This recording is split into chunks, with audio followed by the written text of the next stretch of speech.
ভগবত গীতার 40 নম্বর শ্লোকটি হলো, অধর্মাভিবাদ কৃষ্ণ প্রদুষ্যন্তি কুলস্থিয় ত্রিষু দৃষ্টাসু বার্ষ্ণেয় জায়তে বর্ণ সংকর।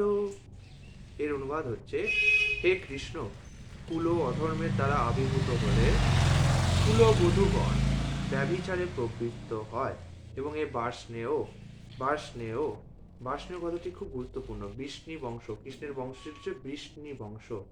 এ বার্ষ্ণেয় কুলস্ত্রীগণ অসৎ চরিত্রা হলে অবাঞ্ছিত প্রজাতি উৎপন্ন হয়। আপনারা যখনই ভগবত গীতা পড়বেন দেখবেন বিশেষ বিশেষ জায়গায় অর্জুন বিভিন্নভাবে কৃষ্ণকে সম্বোধন করেছে।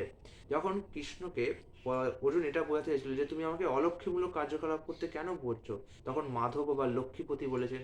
যখন কুলের ব্যাপারে কৃষ্ণকে বোঝাতে চাইছে অর্জুন যে কেন আমার কুলদোষ নষ্ট করছো, আমাকে কুলদোষের পাপ হতে কেন না তুমি আমাকে বারবার পবিত্র করছো যে কুলদোষ করো, কুল পাপ নষ্ট করো, তখন তিনি কৃষ্ণের যে কুল সেটাও তাকে মনে করার জন্য বার্ষ্ণেয় বললেন। অর্থাৎ আগেকার দিনে যারা রাজা ঋষিমুনি আছেন তারা প্রতিটা কথা খুব ভেবে চিন্তে ব্যবহার করতেন। আর আমরা দেখতে পাবো যে ভগবানও প্রতিটা কথা খুব সুন্দরভাবে বলেছেন। এমন নয় যে তিনি ভগবান বলে তিনি তাকে কথার মধ্যে বারবার আহত হতে হচ্ছে বা অন্যভাবে ব্যবহার করছে না। ভগবান যখন কোনো কথা বলেন তা খুব ভেবে চিন্তে বলেন। সমাজের প্রতিটি মানুষ যখন সৎ জীবনযাপন করেন, এই তাৎপর্যটা শুনুন, তখন সমাজে শান্তি ও সমৃদ্ধি দেখা যায় এবং মানুষের জীবন অপ্রাকৃত ঐশ্বর্যে পরিপূর্ণ হয়ে ওঠে। বর্ণাশ্রম প্রথার মুখ্য উদ্দেশ্য ছিল সমাজ ব্যবস্থাকে এমনভাবে গড়ে তোলা যার ফলে সমাজের মানুষেরা সৎ জীবনযাপন করতে পারে। ঠিক আছে? এই ধরনের সৎ জনগণ তখনই উৎপন্ন হয় যখন সমাজের স্ত্রীলোকেরা হয় হচ্ছে সৎ চরিত্রবতী ও সত্যনিষ্ঠ। শিশুদের মধ্যে যেমন অতি সহজেই বিপদগামী হওয়ার প্রবণতা দেখা যায়, স্ত্রীলোকদের মধ্যেও তেমন অতি সহজেই অধঃপতিত হওয়ার প্রবণতা থাকে।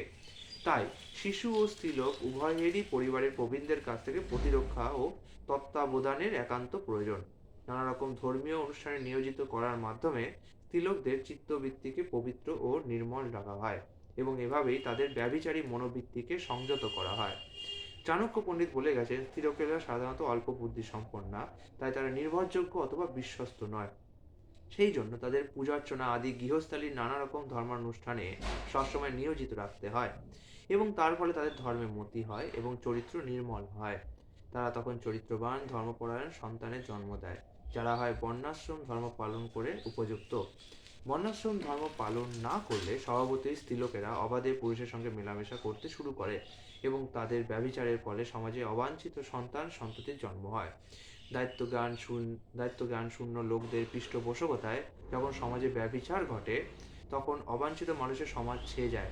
তখন মহামারী ও যুদ্ধ দেখা দিয়ে মানুষ সমাজকে ধ্বংসোন্মুখ করে তোলে। আগামীকাল আমরা 41 নম্বর শ্লোকটি আলোচনা করব।